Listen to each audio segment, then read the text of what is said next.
Buenas tardes. En esta segunda sesión del mes de mayo vamos a tener como autor invitado, no en persona, pero sí a través de una de sus obras más significativas y más complejas, a Manuel Vilas, encargada de realizar la presentación de Manuel Vilas y de la obra que ella ha elegido, Ordesa. Es Julia Bachiller, una alumna de segundo de grado. Julia, cuando quieras, te cedo ya la palabra y háblanos, por tanto, de Vilas y de Ordesa. Gracias. Gracias, Fernando. Buenas tardes. Bueno, para empezar, espero que estéis todos bien. Yo voy a hablaros de Manuel Vilas, siempre un poco desde mi perspectiva y desde lo que yo puedo abarcar, que solo soy una estudiante de filología. Él ya había publicado bastante antes de Ordesa, pero siempre en círculos un poco pequeños, ¿no? No era muy conocido. Empezó publicando poesía y novela, relato, ensayo más tarde, y también colabora en El País actualmente y ha colaborado en numerosos periódicos. Ordesa ha sido proclamada como el mejor libro del año 2018 según Babelia, y pues no es para menos, porque es una novela con una historia muy personal que nos lleva a lo más profundo de sus recuerdos. Va a volver a sus raíces para tratar de explicar su propia historia, para recuperar la memoria de sus padres fallecidos que inevitablemente forman parte de él, pues también somos parte de nuestros padres.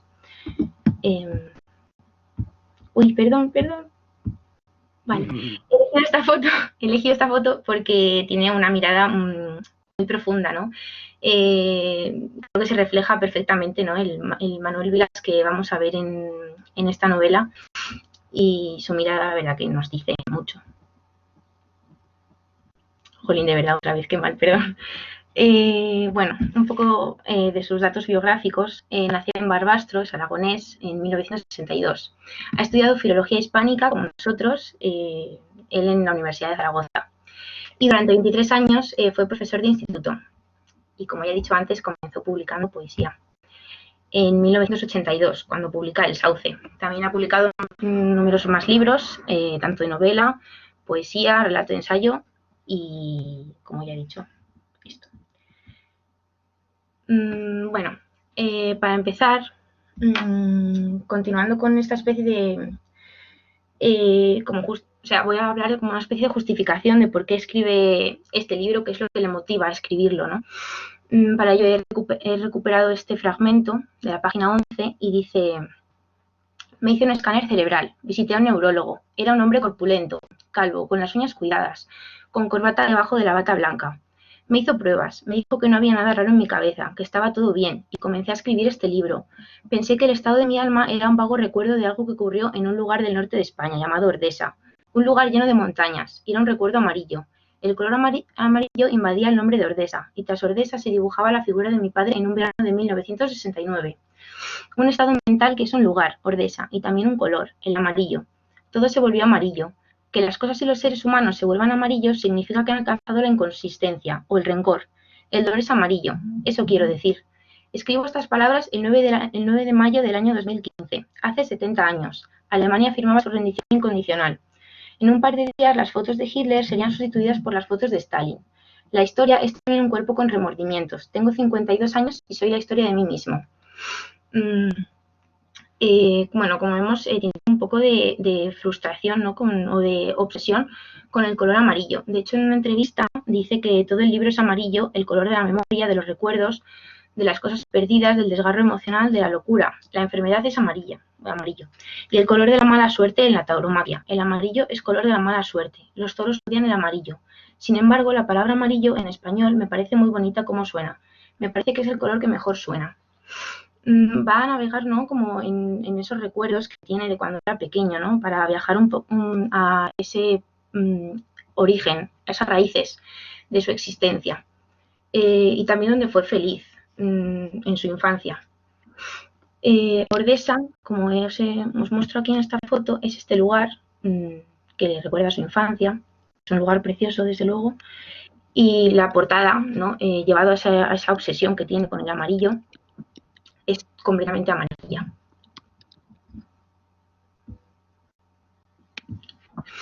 Mm, Bueno, continuando un poco con lo que hemos dicho, comienza la novela de una manera apoteósica, podríamos decir, ¿no? Hablando del dolor. Se encuentra en un momento muy complicado, que es lo que le lleva a escribir esta novela. Una situación de desamparo vital. Su madre acaba de morir en 2014, esto también le hace abrir heridas y recordar la muerte de su padre en 2005. Encima se está divorciando, que obviamente no es algo fácil para nadie, y la muerte de sus padres pues siente que se ha cerrado el pasado y con ello parte de él. Como dice en el texto, se está enfrentando a la ingravidez de su paso por el mundo. Y os voy a leer el texto un momento. Ojalá pudiera medirse el dolor humano con números claros y no con palabras inciertas. Ojalá hubiera una forma de saber cuánto hemos sufrido y que el dolor tuviera materia y medición. Todo hombre acaba un día u otro enfrentándose a la ingravidez de su paso por el mundo. Hay seres humanos que pueden soportarlo. Yo nunca lo soportaré. Nunca lo soporté. Admiraba la ciudad de Madrid y la realidad de sus calles y de sus casas y de los seres humanos me llegaba por todo mi cuerpo. He sido un ecceomo, no entendí la vida. Las conversaciones con otros seres humanos se volvieron aburridas, lentas, dañinas. Me dolía hablar con los demás. Veía la inutilidad de todas las conversaciones humanas que han sido y serán. Veía el olvido de las conversaciones cuando estas aún estaban presentes. La caída antes de la caída. La vanidad de las conversaciones, la vanidad del que habla, la vanidad del que contesta. Las vanidades pactadas para que el mundo pueda existir. Fue entonces cuando volví otra vez a pensar en mi padre, porque pensé que las conversaciones que había tenido con mi padre eran lo único que merecía la pena. Regresé a esas conversaciones, a la espera de lograr un momento de descanso en mitad de desvanecimiento general de todas las cosas. También yo he sentido que relaciona un poco la infancia con esos momentos de felicidad que vivía, ¿no? Porque se ve protegido por sus padres. Y la vida adulta la relaciona más con el dolor, con el desamparo que siente, ¿no? Ya no están ahí sus padres para cuidarle. Entonces, también el hecho de que le lleve este dolor a escribir esta novela, yo lo he identificado como un duelo, ¿no? Como un proceso de duelo.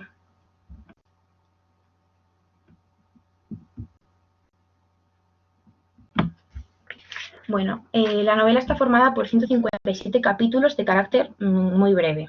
La mayoría de ellos no duran muchas páginas, incluso hay algunos que ocupan una página o ni eso, media, como este que tenemos aquí. Al final encontramos un epílogo con 11 poemas sobre la familia y la historia. Por tanto, es una novela que mezcla prosa y poesía. El orden de los capítulos no está sujeto a ningún orden cronológico ni temático, sino a los caprichos de la memoria, según se van produciendo los recuerdos. A mí me parece que cada capítulo representa los recuerdos de una manera realista. Los recuerdos se suceden de una manera inexplicable. De repente podemos recordar algo de ayer como algo de hace 10 años. Esta característica encaja en la perfección pues, con la literatura fragmentaria, de la que ya hemos hablado en otras presentaciones. Podría dar incluso una sensación de desorden, ¿no? Pero no es el caso, sino, aunque no estén ordenados cronológicamente, no nos perdemos en ningún momento. Y bueno, voy a leeros este pequeño fragmento. No me importa exhibir la vida de mi padre, aunque en España nadie quiere exhibir nada. Nos vendría muy bien escribir sobre nuestras familias, sin ficción alguna, sin novelas, solo contando lo que pasó, o lo que creemos que pasó. La gente oculta la vida de sus progenitores. Cuando yo conozco a una persona, siempre le pregunto por sus padres, es decir, por la voluntad que trajo a esa persona al mundo. Me gusta mucho que los amigos que me cuenten la vida de sus padres. De repente soy todo oídos. Puedo verlos, puedo ver a sus padres luchando por sus hijos. Esa lucha es la cosa más hermosa del mundo. Dios, qué hermosa es. Bueno, es un texto que, o sea, es una novela que pertenece a la autoficción, este fenómeno del que también hemos hablado en otras presentaciones, en otras tardes. Podríamos decir que mezcla un poco, ¿no? la vida real con ese mundo de ficción que ha creado.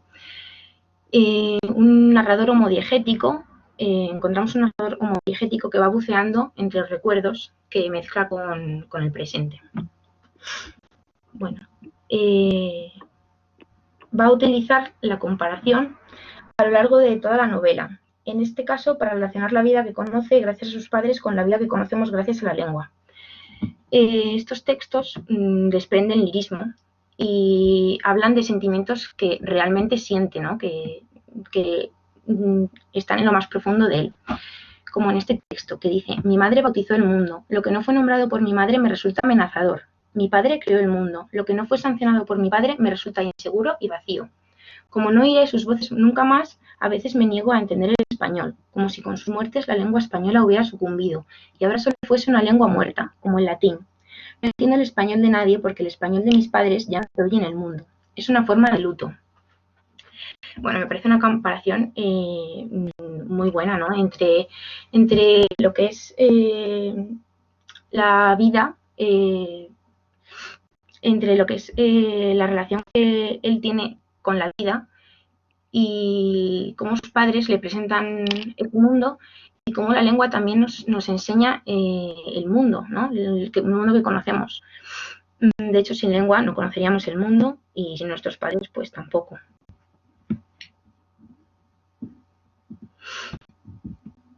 Y bueno, también es una forma muy poética de decir que está de luto, ¿no? Que él ya no quiere saber nada del mundo sin sus padres. Decir que ya no va a hablar una lengua, ya no quiere pertenecer a un mundo sin sus padres. Perdón. Vale. Durante la novela aparecen una especie de delirios poéticos, mientras ahonda en sus recuerdos y en las raíces de su existencia. En esta especie de viaje de traslado hacia otros lugares de la memoria, siempre con el fin de buscar las raíces de su existencia, de tratar de explicar o encontrar algún sentido a ese amor incondicional e inexplicable que siente un padre por su hijo. En el texto, en el primer texto, dice: la existencia es una categoría moral.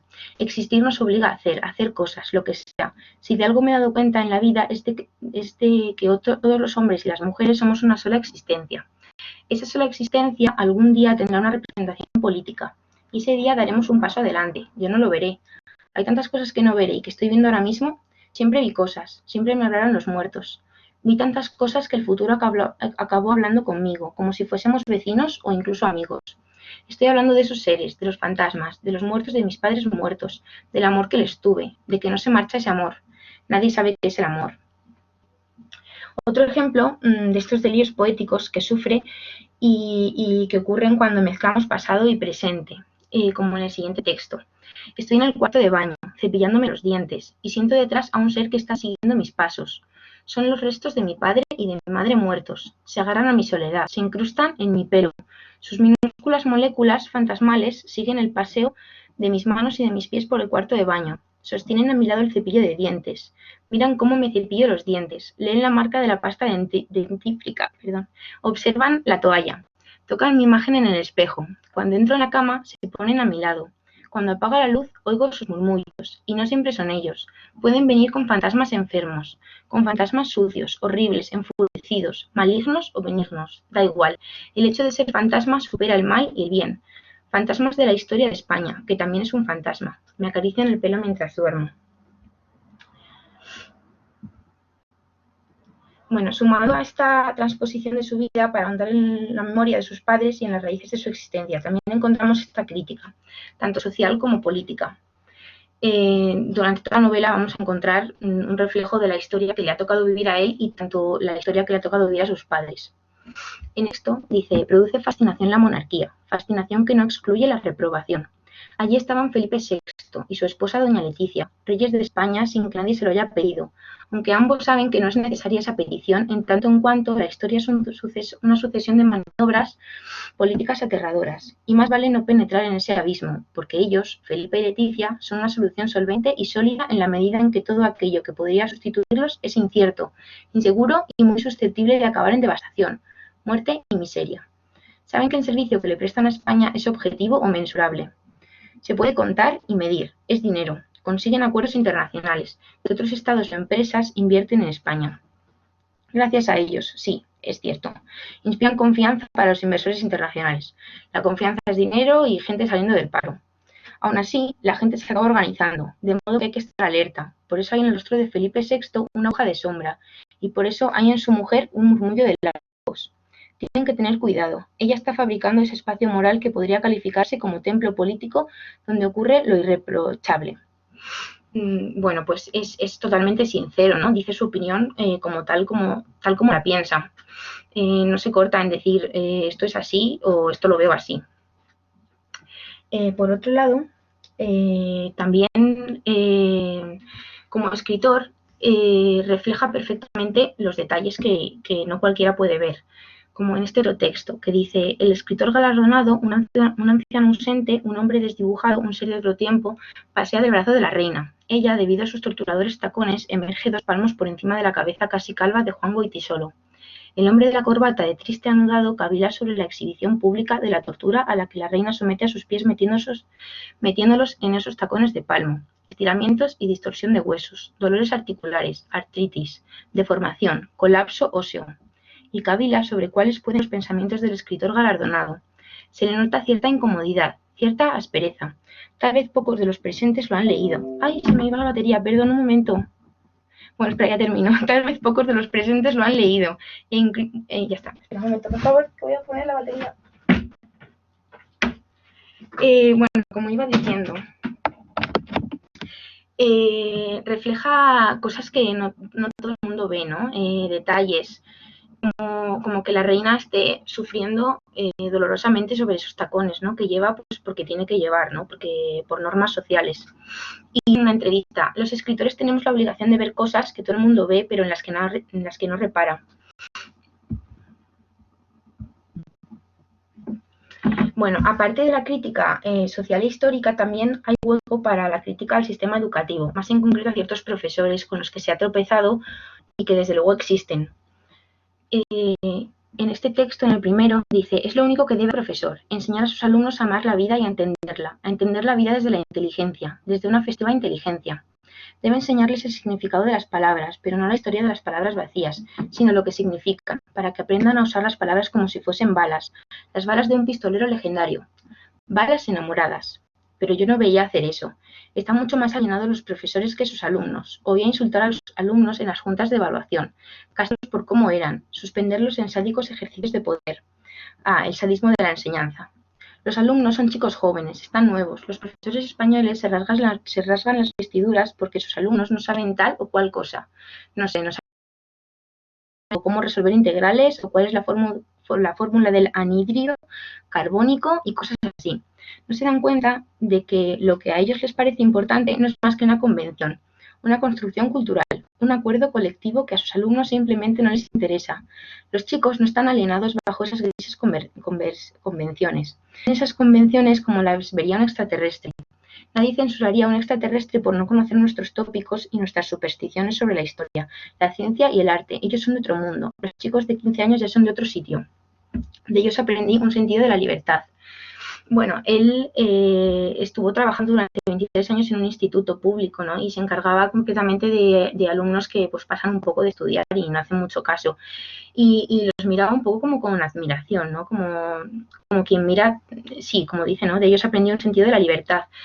No tiene miedo, ¿no? De decir, el problema es de los profesores, no tanto como de los alumnos. Bueno, y además también va a profundizar en esas clases de lengua. Dice... Ay, bueno, perdón, espera, no he dicho esto. Que utiliza siempre un lirismo en sus textos, ¿no? Vemos un lirismo en sus textos, cuando dice balas enamoradas, ¿no? ¿Quién compara eso con las palabras? Habla de las palabras como balas enamoradas, que a mí me parece precioso. Bueno, queda la clase de lengua. Dice: Juan quemó el coche. ¿Quién demonios era Juan? ¿Era un buen coche? ¿Por qué quemar un coche? El colmo era cuando pasabas la oración a pasiva, porque esa era la forma de comprobar que coche era el maldito complemento directo. El coche fue quemado por Juan. Si la frase tenía sentido, el jodido coche era el complemento directo.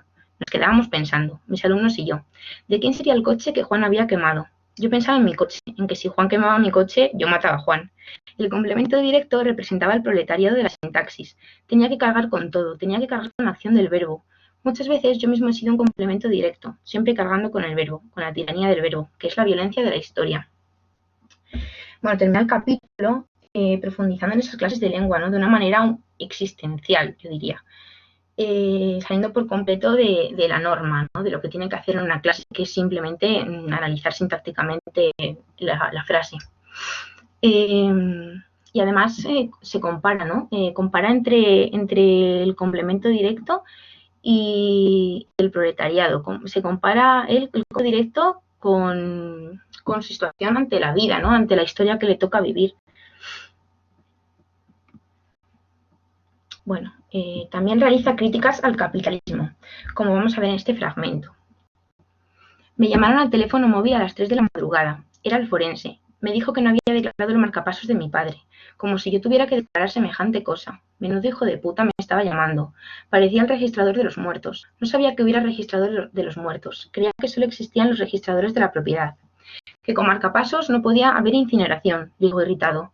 Que tenía que firmar un papel autorizando la extracción del marcapasos del cuerpo de mi padre. En definitiva, que tenía que hacerle la autopsia, o sea, 300 euros más. En el capitalismo, cuando en cualquier negocio te dicen 2 palabras de más, es que hay algún problema. Es decir, que la factura se incrementa. El negocio con los muertos abochorna, pero los muertos exigen trabajo, y el trabajo ha de cobrarse. El problema es el precio. Es asombrosa la capacidad del capitalismo para convertir cualquier hecho en una cantidad de dinero, en un precio. La conversión en un precio de todo cuanto existe es esencia de la poesía, porque la poesía es precisión, como el capitalismo. La poesía y el capitalismo son la misma cosa. Al día siguiente firmé la autorización. Pedí quedarme con el marcapasos, pero nadie me escuchó. Pensaron que estaba trastornado por el dolor, pero me hubiera gustado quedarme con algo que estuvo dentro del cuerpo de mi padre, dentro de su carne. Imagino que lavarían o purificarían o desinfectarían el marcapasos y se lo meterían a otro, o tal vez no lo lavaron y se lo metieron tal cual, con los restos de mi padre. Bueno, todas estas críticas las realiza dentro del marco doloroso que supone la muerte de su padre, ¿no? Y de nuevo, una comparación bastante extraña, ¿no? Un poco entre el capitalismo y la poesía.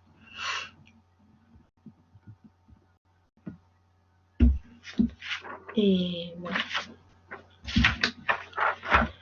En la novela nos vamos a encontrar con numerosos recuerdos de su padre. Va a viajar por su memoria para recuperarlos. ¿Puede ser que me haya perdido? No. Bueno, no pasa nada. Las cosas materiales hacen perdurar nuestra vida como las fotos o la literatura. En este caso, cuando mueren sus padres, busca algo material, ¿no? que les recuerde a sus padres. Una foto, en el anterior caso un marcapasos, cualquier cosa, ¿no? Porque al final, aunque nosotros nos vamos a morir, porque somos seres humanos y vamos a morir, pero las cosas materiales van a quedar para siempre, ¿no? O hasta que desaparezcan. Por ejemplo, los libros, ¿no? Un escritor hace un libro y el libro va a quedar para siempre. Aunque él se muera, una parte del que ha escrito el libro va a seguir viviendo en el libro. Me he explicado fatal, pero bueno, me habréis entendido más o menos. Y de igual modo ocurre con las fotos, ¿no? Y en este fragmento habla así, dice: se casaron el 1 de enero de 1960. Me han quedado muy pocas cosas materiales de ellos. ¿Qué me has dicho? Perdón. Ay, muchas gracias. Se casaron el 1 de enero de 1960. Me han quedado muy pocas cosas materiales de ellos, pocas gravitaciones de la materia, como las fotos.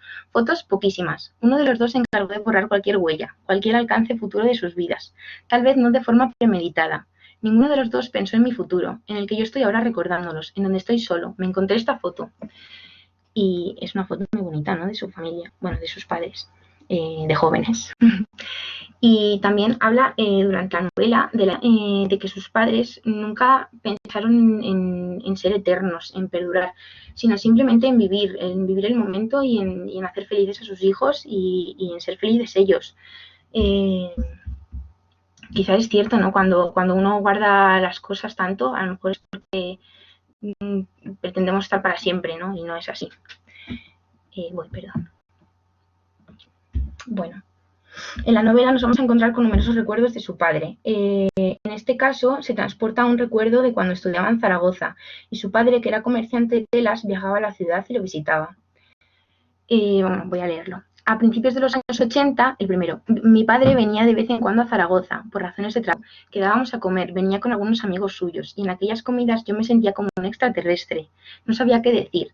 Sus amigos eran buena gente, pero yo no tenía ganas de estar con ellos. Me parecían aburridos y lejanos. Los restaurantes de aquella época, sin embargo, tenían su encanto. Había misterio. Quedábamos siempre en restaurantes antiguos. No sé qué habrá sido de ellos, que transmitían una idea atractiva de Zaragoza. Luego me haría un experto en esa ciudad, pero entonces no tenía ni idea de Zaragoza. No había Google entonces. Mi padre me llamaba al teléfono de la vecina y decía: soy tu padre, porque no teníamos teléfono propio en mi piso de estudiantes. Siempre le gustaba hacer eso, decir eso: soy tu padre, con voz teatral. Era lo único que teníamos, esa afirmación de carácter universal. Y lo mismo hago yo ahora con mis hijos. Voy y les digo cuando les llamo al móvil, soy tu padre. Eso acojona mucho. No se sabe muy bien qué quiere decir, pero acojona, es fuerte. Parece un cimiento, parece una nube que llena de sangre el cielo de tu conciencia. Parece el origen del mundo. Y me decía mi padre el sitio donde tenía que ir a comer. Comía con sus amigos, comíamos bien. Una vez comimos en un restaurante de la Avenida de Madrid. Nunca había estado allí. Entré en el sitio y allí estaba mi padre, acompañado del entonces alcalde de Barbastro y de otro tipo. Eran tres y se les veía contentos. Es muy interesante cómo habla de todo lo que significa ser, ¿no? O ser padre como tal.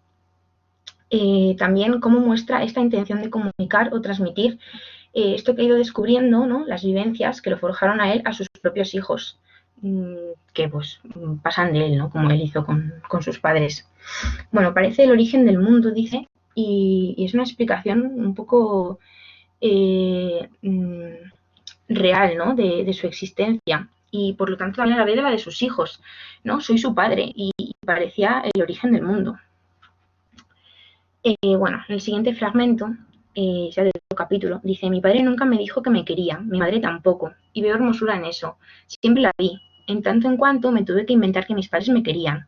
Tal vez no me quisieron, y eso sea la afición de un hombre dolido. Más que dolido, asustado. Que no te quieran no duele, más bien asusta o aterroriza. Acabas pensando que si no te quieren es porque existe alguna razón poderosa que justifica que no te quieran. Si no te quieren, el fracaso es tuyo. Desde que me casé y fundé otra familia, dejaron de quererme como me querían.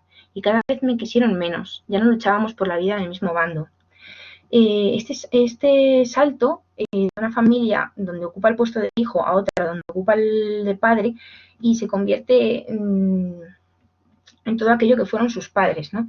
Y consigue entenderles y con ese amor incondicional que sienten los padres, aunque no lo digan, ¿no? No se lo han dicho, pero obviamente lo quieren, le quieren mucho.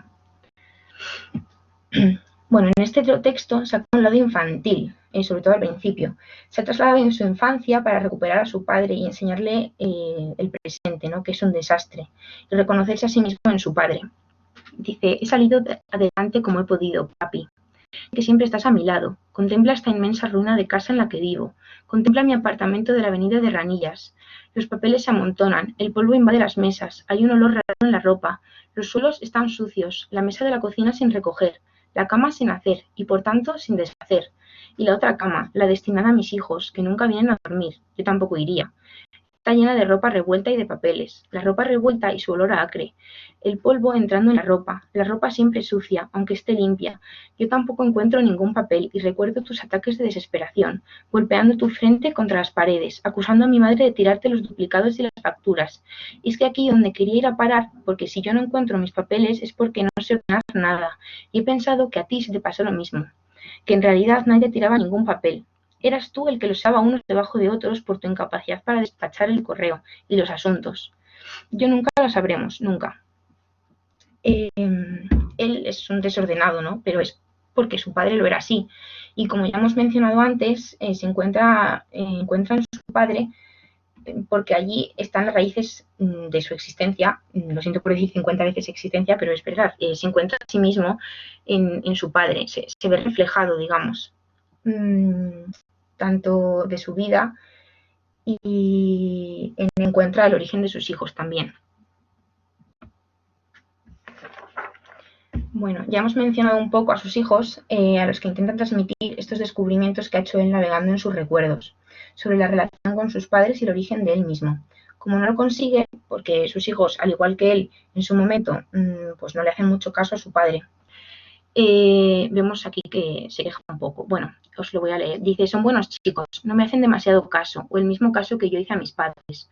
Buenos chicos, sí, mejor, buenos músicos. Son historia de la música, grandes compositores de su vida. ¿Qué compositor fui yo para mi padre? A mi padre la música no le gustaba demasiado, a mi madre en cambio sí. Le gustaba mucho Julio Iglesias. Cuando Julio cantaba por la tele, mi madre corría para escucharlo. Sus canciones le tocaban el corazón. Me alegré del éxito internacional de Julio Iglesias porque era el cantante de mi madre. Yo creo que en el fondo estaba enamorado de Julio Iglesias, que para ella era un símbolo de una vida de éxito y de lujo que jamás viviría, que jamás vivió. Bueno, también es muy interesante, ¿no? Cómo convierte a sus familiares en grandes compositores de la música. Ellos crearon su vida, al igual que un compositor compone su música. y bueno, me parece precioso. También compara la relación de sus hijos y la relación de sus padres. Y llega a comprender, ¿no? Porque que sus hijos se comportan así, porque él también se ha comportado así como hijo. Y dentro del delirio poético, en el que convierte a sus familiares en grandes compositores de la música. Esto no me olvidado de decir, que a mí me parece que forma como una especie de delirio poético en algunas partes. Bueno, y ya para terminar, este último texto, que no es el último del capítulo, pero sí el último que yo he querido poner, habla sobre, en mi opinión, sobre el final del duelo, sobre la aceptación, ¿no? Porque al final el duelo tiene que terminar, ¿no? Es importante cuando sus padres mueren que pase una etapa en la que se descubra a sí mismo, en la que recupere un poco la memoria de sus padres, pero también tiene que llegar al final, ¿no? Y para mí el final es algo así. Dice, puede que un hombre acabe al final por enamorarse de su propia vida. Eso es lo que me está pasando. Me lleva pasando desde hace unos meses. Mi alma vuelve a las regiones de la ebriedad del enamoramiento. La ebriedad la llevas de nacimiento. Lo que no podía imaginar es esta reconciliación conmigo mismo. Igual eso fue lo que encontró Rachma, que estaba mucho mejor solo que con familia. Porque puede que al final quien acabe derrotada sea la soledad. Y puede que al final descubras que el único ser humano que no es un coñazo absoluto eres tú mismo. Tal vez eso sea la identidad, llegar a bastarte para todo. Si organizas una fiesta, viene un invitado importantísimo, y ese invitado eres tú mismo. Si contraes matrimonio, estás locamente enamorado de tu pareja, porque tu pareja eres tú mismo. Si mueres y resucitas y ves a Dios, tu perplejidad es grande porque estás viendo tu propio rostro. Y tiene gracia que sea yo el que diga estas fantasías, justamente yo, que soy incapaz de estar solo ni 15 minutos, los 15 minutos que dura la carrera de un taxi. Como ya he dicho al principio de la presentación, me parece que en cada capítulo pretende representar los pensamientos, y para ello utiliza esta especie de reflexiones, ¿no? Que duran, pues eso, lo que dice aquí, lo que dura el viaje del taxi. Y para cerrar el ciclo, bueno, yo lo he denominado ciclo, pero para cerrar un poco el libro, digamos, que comenzó hablando del dolor, no sé si os acordáis, que decía el dolor no tiene materia ni medición, no me acuerdo exactamente cómo era, pero hablaba del dolor y para terminar ese dolor, creo, ese ciclo, a mí me parece que cierra el epílogo sobre los poemas. Este es el último párrafo y dice, qué bien, qué hermoso, cuánto te quiero o te quise, ya no sé, importa. Desde luego no la historia de España, nuestro país, si es que sabías cómo se llamaba, la solemne nada histórica en que vivimos papá, tú y yo. Es un párrafo que pertenece al último poema, que se llama 974310439, es el número del teléfono de su madre. Durante la novela a veces hace alusiones a las llamadas que le hacía su madre a él, preocupándose por él, evidentemente, y lo echa de menos, ¿no? Quien volviera a que la llamase, aunque la llamase él, mal, ¿verdad? Quien volviera a que ella le llamase, porque se preocupa por él. Y para mí representa este párrafo la belleza del amor hacia unos padres. Y bueno, ya pues para terminar la presentación, quería sacar este tuit que publicó cuando llevábamos unos días, una semana o así de confinamiento. Y Manuel Vilas, escritor, pone, ahora ya sabemos que la vida es comer con un amigo en una terraza, ir de librerías, tomar el sol, ver una película, perderte por una calle desconocida, coger un tren. Por eso, cuando la vida regrese, le pediremos menos cosas y tendrá sentido esto. Bueno, lo quería poner porque aunque no tiene que ver tanto con la novela, pero sí con la situación que vivimos, de echar de menos, aunque ahora ya menos, ¿no? Que ya estamos saliendo. Y nada, espero que ya he terminado. Nos ha Fernando. gustado mucho, Julia. Sí, gracias por la presentación que has hecho del libro. Lo estábamos comentando cuando estaba cargando Julia el libro, las diapositivas que nos ha puesto, que desde luego todos los capítulos hubieran merecido, ¿no?, estar aquí presentes, porque tienen un sinfín de detalles, ¿no?, en referencia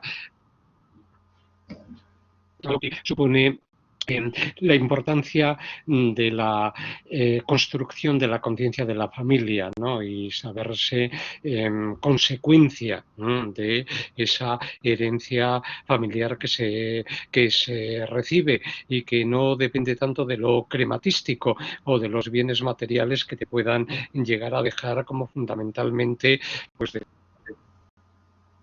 como puedan llegar a ser, por ejemplo, pues esas reflexiones sobre el lenguaje y sobre todo el significado que puedan llegar a tener los padres en un momento tan crucial como es el de la infancia. De cierta manera, casi toda la mitad del libro está girando sobre lo que Manuel Vilas recuerda de la figura de sus padres cuando él era niño. Es a representar para él, ¿no? Los veía realmente como héroes, como seres extraordinarios, determinadores, por así decirlo, de unos mundos que, bueno, empezaron y acabaron con ellos. Luego, claro, el propio Manuel ha tenido su propia trayectoria familiar, ha tenido sus propios hijos y desde esa condición de padre, de ese matrimonio frustrado, ¿no?, de ese divorcio al que hace también referencia y que describe perfectamente, pues está pensando, ¿no?, en las circunstancias de su padre, ¿no? Entonces, bueno, eso es un libro muy extraño. A mí me gustaría hacer una valoración de esta obra en general desde el fenómeno de la autoficción, que como veis pues se abre hacia múltiples ramas, múltiples manifestaciones. La autoficción sirve para poder construir o recoger los elementos más esenciales de la vida de uno mismo, no solamente sobre la conciencia de lo que supone la escritura, el motivo, ¿no?, por el que la autoficción una cierta entidad en las obras de finales del siglo XX. Aquí estamos ante una obra, lo ha dicho muy bien Julia, y nos ha mostrado algunos fragmentos en donde podemos encontrar párrafos de 7 u 8 líneas, lo que sería un pequeño capítulo, hasta otros, bueno, hay algunos que tienen 5 páginas, en fin. Yo creo que depende del estado de escritura que en ese momento Manuel Vilas estuviera pasando. Es decir, estamos ante un escritor que ha sufrido mucho, nos lo ha señalado Julia, tiene también una frustración en este sentido como profesor, tenía una ilusión enorme, él lo llega a decir, incluso da la fecha en que sacó la oposición para ser profesor de instituto, que bueno, luego le asignaron un grupo de FP, ¿no? Y por eso los de nadie quería, los que le dejaban a él, ¿no?, para que vergara con ellos, y ya hemos visto que se lo pasaba muy bien en ese sentido. Es decir, él entró en la enseñanza, en el mundo de la enseñanza, con una gran ilusión y lo registra, ¿no?, como una de las circunstancias de su propia vida, pero evidentemente el desgaste de la enseñanza del que también nos habla. Uno de los pasajes que había leído estaba justamente basado en ese hecho, ¿no?, como ha estado 23 años en un mismo instituto y ha estado viendo cómo iban pasando distintas generaciones de profesores, cómo los profesores jóvenes se han ido haciendo viejos, cómo los que venían con nuevos impulsos, ánimos para poder de alguna forma, ¿no?, estimular, impulsar a los alumnos, participar con ellos de sus ideas, pues las han ido dejando, ¿no?, y al final las reuniones de evaluación que cuenta Vilas pues son verdaderamente críticas. Efectivamente hay una visión satírica en este sentido de lo que es el mundo de la enseñanza. Pero luego también está su propio desarrollo vital, es decir, su propia condición de divorciado, el tener que buscar un apartamento en una calle que se llama Ranillas porque resulta que el segundo apellido de su padre es Arnillas y entonces él lo ve como una señal extraña que manda el destino para que llegue a un apartamento que, por cierto, es uno de los mejores pasajes, al menos de los que más me han gustado a mí, Julia, de la novela, cuando está contando el modo en que entró en ese bloque de viviendas y vivió solo durante meses porque fue un bloque que se quedó a medio construir cuando vino. Sí, es verdad. De en 2008 y decía, siempre tengo el ascensor esperándome en la puerta. Era el único habitante del piso, ¿no? Y esa sensación de vivir además al lado del Ebro, de poder pasear por allí, yo creo que era uno de los...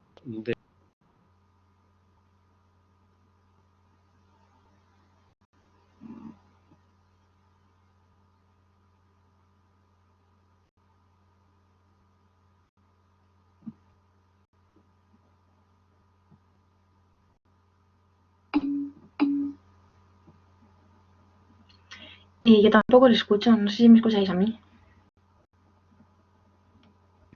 ¿Ahora me recibís? Sí, gracias. Digo, sí, yo creo que ahora es que he debido de dar perfecto, porque como estoy por aquí toqueteando con todos los papeles que tengo delante, le he dado a quitar el audio. Entonces, os estaba diciendo que este libro pertenece a ese grupo de textos de autoficción en que el escritor, bueno, traza una especie de autobiografía de sí mismo, pero no es como la arboleda reconstrucción de una época o de todo lo que le lleva a convertirse en escritor, sino fundamentalmente todo lo que le lleva a convertirse como persona. Entonces, es la autoficción en la que el escritor se desnuda enteramente, su alma por completo. Es como lección de anatomía de Marta Sanz, un balcón en invierno de Landero, o El asesino tímido de Clara Usón, que son tres novelas en las que, sobre todo, El asesino tímido y Lección de anatomía y esta de Ordesa, en donde no ahorra el escritor el menor detalle para contarnos todas las miserias que a fin de cuentas ha tenido que echarse encima para poder seguir existiendo, que haya sido un alcohólico.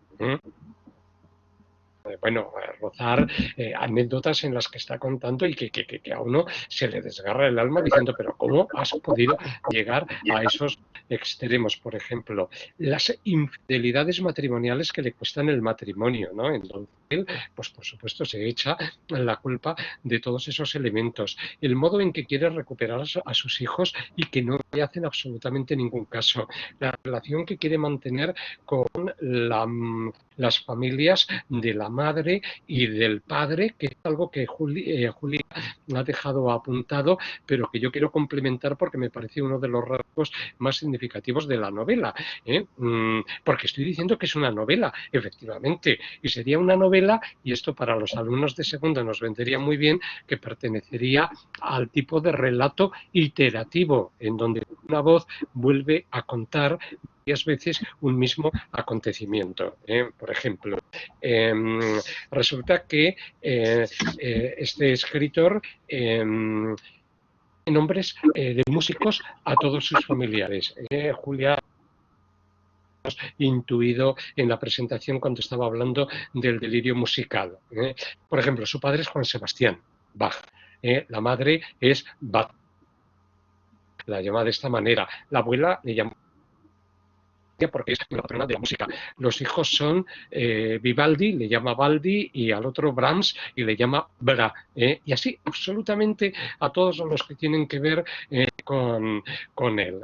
Hay entonces un tío, por ejemplo, al que le llama Verdi, que es un familiar, bueno, yo conocí también a otro, que le habían quitado un pulmón porque tenía tuberculosis, ¿no? Y además el término es desgarrador. En los años 50 le cierran un pulmón, le amputan un pulmón y solamente tiene un pulmón y entonces vive con una tía suya, la tía Reme, el marido, etcétera, etcétera, y el hombre al que de repente le dan ataques de locura, e intentó matar a Manuel cuando era un niño.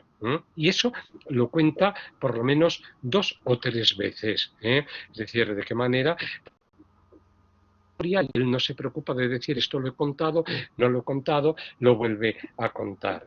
Un escritor que, por ejemplo, ha sufrido abusos sexuales por parte de un coro, bueno, lo metió en el coro, o cuando un tío suyo, este Rachmaninov, que es un tío que vive en Galicia y de repente, bueno, se hizo con mucho dinero y apareció por Barbastro y le dijo, venga, te voy a comprar el mejor juguete que haya, lo lleva a unos almacenes, le deja en manos de un desaprensivo que se lo lleva al sótano y comienza a abusar de él y, bueno, al menos el tío este le defiende. Es decir, la obra se va haciendo, como veis, con retazos de todo este tipo de referencias. Efectivamente, sería, como dice José Luis, una novela de no ficción o una novela de antificción, que era el término que, por ejemplo, Luis Landero manejaba en un balcón de invierno, en donde reconstruye también la vida de sus familiares, no de Barbastro, sino de Extremadura y fundamentalmente la relación que mantuvo con su madre, que es muy importante, por ejemplo, también para Manuel Vilas. La madre dice que era una yunqui, que era un personaje enteramente estrafalario que se olvidaba absolutamente de todo, mientras que el padre, bueno, pues para él era como un héroe, ¿no? de otro tiempo. Está muy bien el análisis que ha hecho Julia de la figura del padre, hasta que de repente el padre se desploma, se desmorona. Llega un momento, y imagino que esto, bueno, pues a todos los seres humanos les tiene que ocurrir antes o después, que van pasando por distintas etapas. Tienen sus momentos de gloria, sus momentos de esplendor.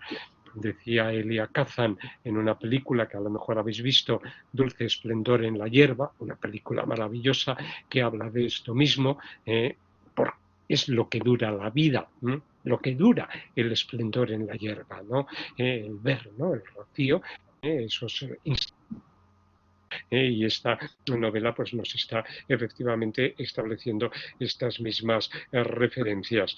Hay fotografías que le sirven a Manuel Vilas para recuperar precisamente, hemos visto una de ellas, en donde creo que no está bailando con la madre, según comenta en un momento determinado, pero bueno, estaba al alcance suyo, y tira de la fotografía, ¿no? Esto también es muy importante, bueno, pues por los segmentos icónicos que pueden llegar a aparecer en el libro. Bueno, y no quiero, tendría muchísimas cosas que decir porque estoy a punto de acabar la obra, pero no quiero acaparar ni muchísimo menos la tertulia. Sí quiero, si me lo permitís, porque Enrique se ha tenido que ir a un examen, como nos ha contado, y me ha dejado un mensaje. Dice, he podido leer esta semana la novela y me ha llamado la atención, esto es Enrique, una característica que parece que se manifiesta bastante en las autoficciones más recientes. Sí, a mí también me llamó la atención el rechazo a la medicina y los médicos. Podrías escribir una tesis doctoral sobre capítulo o fragmento 55 de la novela de Vilas ejemplifica bastante bien este tema, y me ha recordado autoficciones hispanoamericanas. No sé si es el capítulo, creo que lo has leído, en que va al dentista porque se cree que tiene una caries y le dice al dentista, no, lo que pasa es que por la noche sufres mucha tensión y te muerdes los dientes y entonces tienes que ponerte un aparato que cobra 200 euros y sale escocidísimo del dentista. Nos dice Enrique, me ha recordado autoficciones hispanoamericanas, por eso quería leerlo también para complementar los datos que yo os he dado. De Lina Meruane, La muerte me da, de Cristina Rivera, El espíritu de mis padres sigue subiendo en la lluvia, de Patricio Pron, El desbarrancadero, de Fernando Vallejo, en las que se cumple esta misma característica. También en Marta Sanz, que aunque no es autoficción, es una escritura muy autobiográfica. Lección de anatomía es la mejor obra, ¿no? En este sentido, esto lo digo yo, pero Enrique se refiere a Clavícula porque es un texto con el que está trabajando y sigue con el asunto del distanciamiento de los médicos. Bueno, este es el comentario de Enrique que me había dejado y que he querido que, aunque no estuvo su palabra sí. Y ahora ya sí que os doy paso.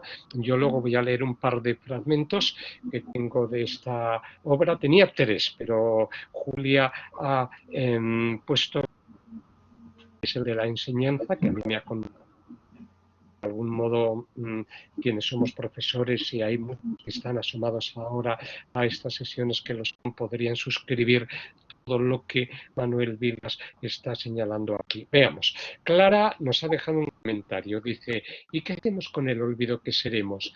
La novela de Facio Lince, también autoficcional, donde el protagonista y qué paradoja, pues efectivamente lo será. Yo no he leído esta obra Clara de la que nos está hablando y me estoy llevando, siempre os he dicho al principio de las clases del segundo cuatrimestre, os he dicho, empezad a hacer una lista con las obras que tenéis que leer en el verano. Para mí lo mejor de estos encuentros que hemos tenido por la tarde ha sido la lista de novelas cuya pista me habéis proporcionado vosotros. Y Antonio Luis nos dice, muchas gracias por la presentación.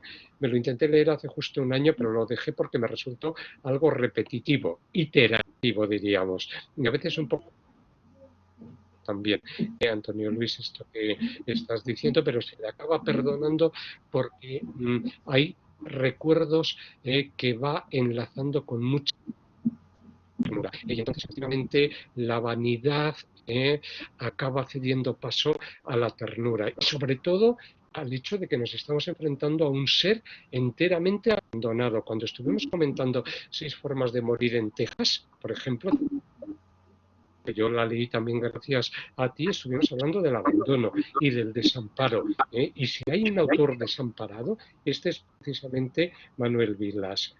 Ya con esto acabo. La escena en la que ve a los reyes viene a cuento, lo habéis visto porque es el pasaje que nos ha traído también Julia, de la entrega del premio Cervantes a Juan Goytisolo, otro escritor desamparado. De todos los discursos de recepción del premio Cervantes, digamos que él apareció con un antidiscurso. Juan Goytisolo es antisistema. Y mucha gente le decía, bueno, ¿para qué has querido recibir el premio si realmente estabas totalmente en desacuerdo porque despotricó absolutamente contra todos? Pero bueno, los reyes mantuvieron el tipo e hicieron aquí en Palacio, como siempre, una recepción a los escritores o a los intelectuales que más o menos picaban en aquel momento. Y resulta que le invitaron a Manuel Vilas. Y Manuel Vilas era la primera vez que ceremonia de esta naturaleza. Y acudía a ella desde esa condición del abandono y del desamparo, también un poco como antisistema, y se sentía hermanado con Juan Goytisolo. Bueno, Clara nos sigue diciendo, a ver, Antonio Luis nos dice, he leído por ahí que la nueva novela Alegría va por los mismos derroteros, no la he leído, la presentó en la RAE en enero y por un atasco no llegué a tiempo a verlo. Que es una señal para mí. Bueno, vete a saber. Desde luego, si terminas de leer Ordesa, que te la recomiendo, tienes que saltar algunos capítulos, verás que está llena de señales, ya que dices justamente esto. Clara dice, de todas formas es interesante la tendencia a las novelas autoficcionales del libro de pérdidas, sí, que han dado algunos títulos absolutamente maravillosos en los últimos años, ¿no? Yo destaco especialmente, claro, la ridícula idea de no volver a verte de Rosa Montero. Aquí es la muerte de la madre la que precipita ya absolutamente todo. El padre muere de cáncer, la madre no muere de ninguna enfermedad, que muere ya en fin, de mayor, y es la que precipita todo.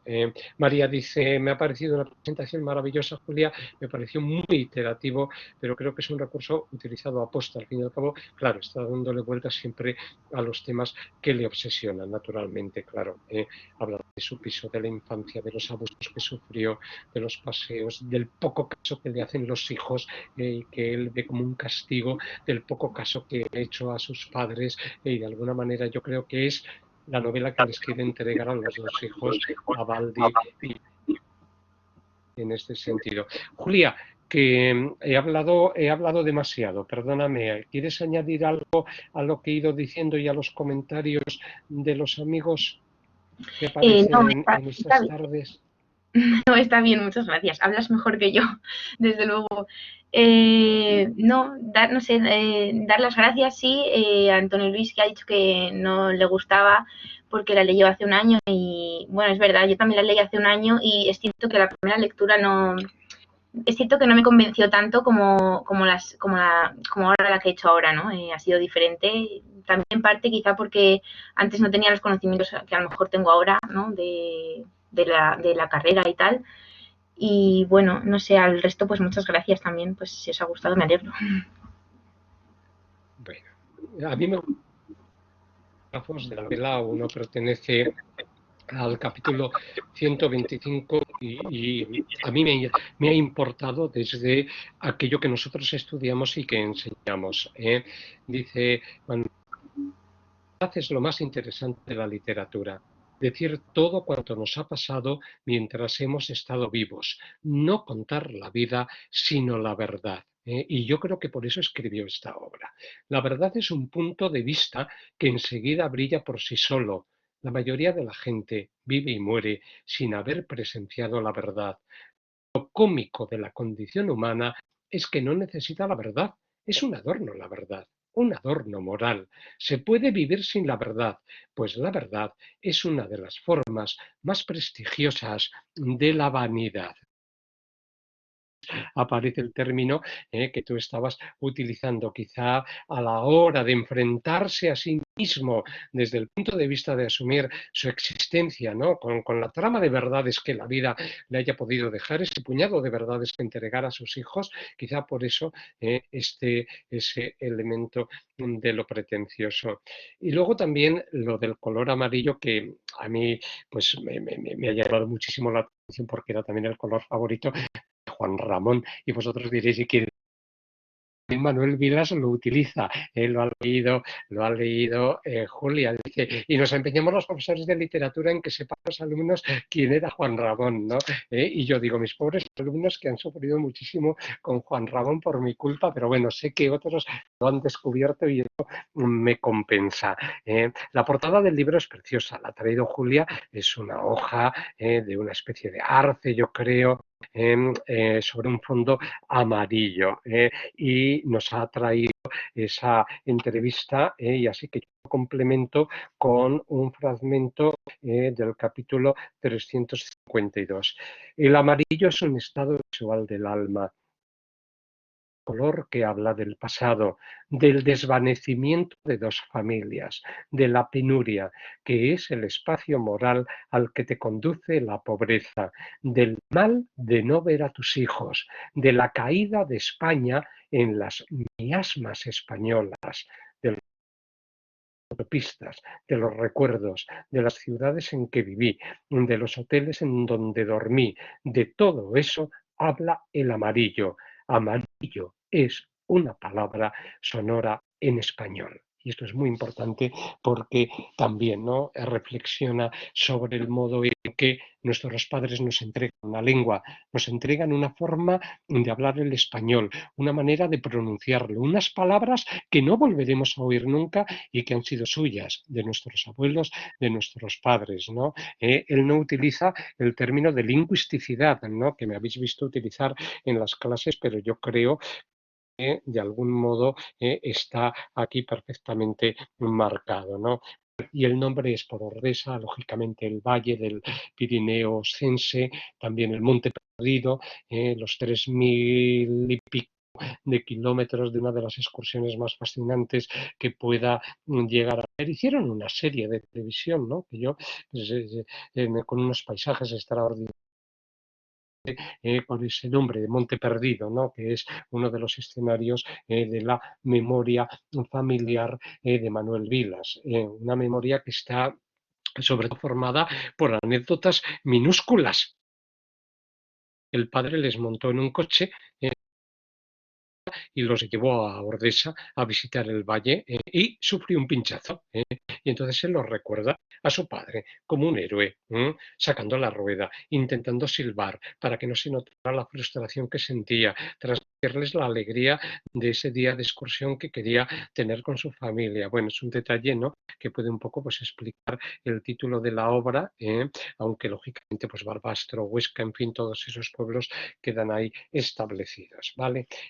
Bueno, voy a detener la grabación y yo pues te doy las gracias, Julia, por la oportunidad al menos que a mí me has dado de acercarme a un texto que seguramente con todo lo que hay que leer me hubiera pasado de largo y que la verdad es que me ha emocionado en muchos pasajes, ¿no? Quizá porque soy un poco mayor que Vilas, ¿no? Pero bueno, más o menos he podido entender muy bien, ¿no?, el punto del que viene, por eso mismo, y me he reencontrado con cosas.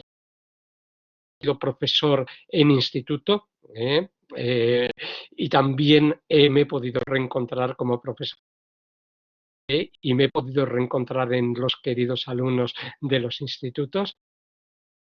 Pues bueno, me han hecho revivir instantes para mí magníficos. Esa oportunidad que me has dado. Has dado muchas vueltas por la vida, Fernando. Pues sí, soy muy iterativo, como utilizaba antes Clara, así que dejo ya de grabar.